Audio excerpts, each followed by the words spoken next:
All right, hi engineering class. So today what you should be doing is working on your mock-up for your nature-inspired design.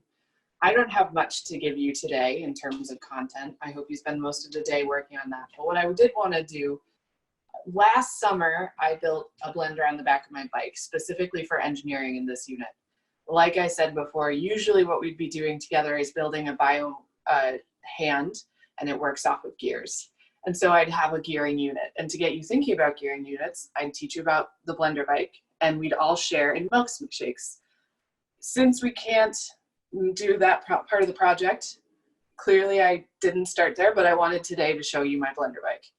And because you won't be enjoying the milkshake with me, I thought I'd give you the milkshake recipe that my dad very lovingly found out when we were kids. So this is the milkshake that I'll be consuming after today's class. It's a couple scoops of ice cream, a little bit of milk, some ginger ale. If you're doing chocolate, you always want to add chocolate sauce, because the goal of this is it's like your one dessert for a couple of months. Assuming you have chocolate sauce, hold on.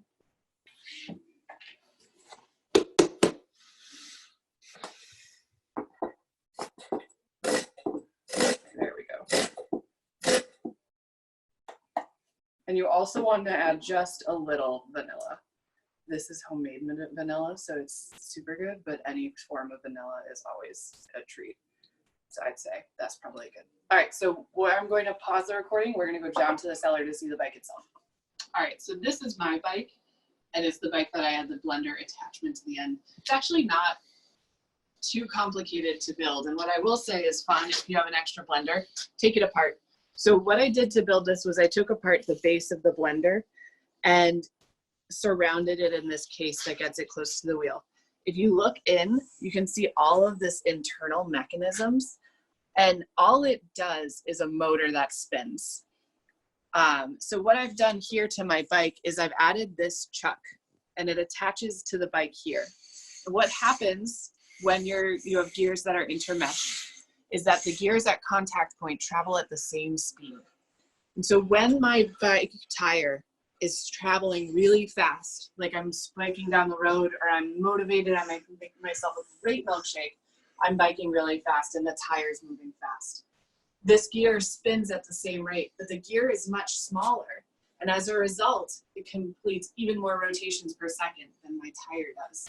So the power that I put into making my bikes turn is amplified by the smaller gear.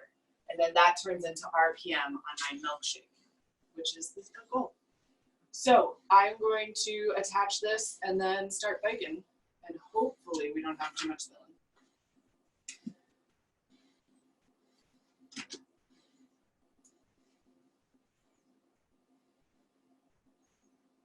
Okay. I'm gonna like grab the back one.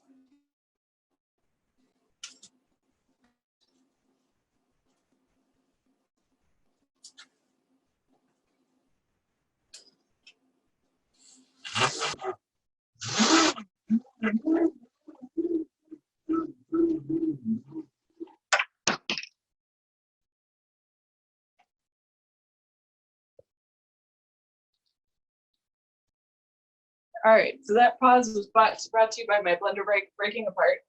The only thing I have much to say about that is that the design process is truly never done, which means, sure, today my gear fell off, but I still have a delightful milkshake that I'm thrilled to consume, and an even better story that I hope one day you go home and in your 60s tell stories of the time you took an engineering class and you watched a video where you watched a bike fall apart. Have a lovely day. And I am actually sorry I can't share this with you. I hope you make some milkshakes for yourself.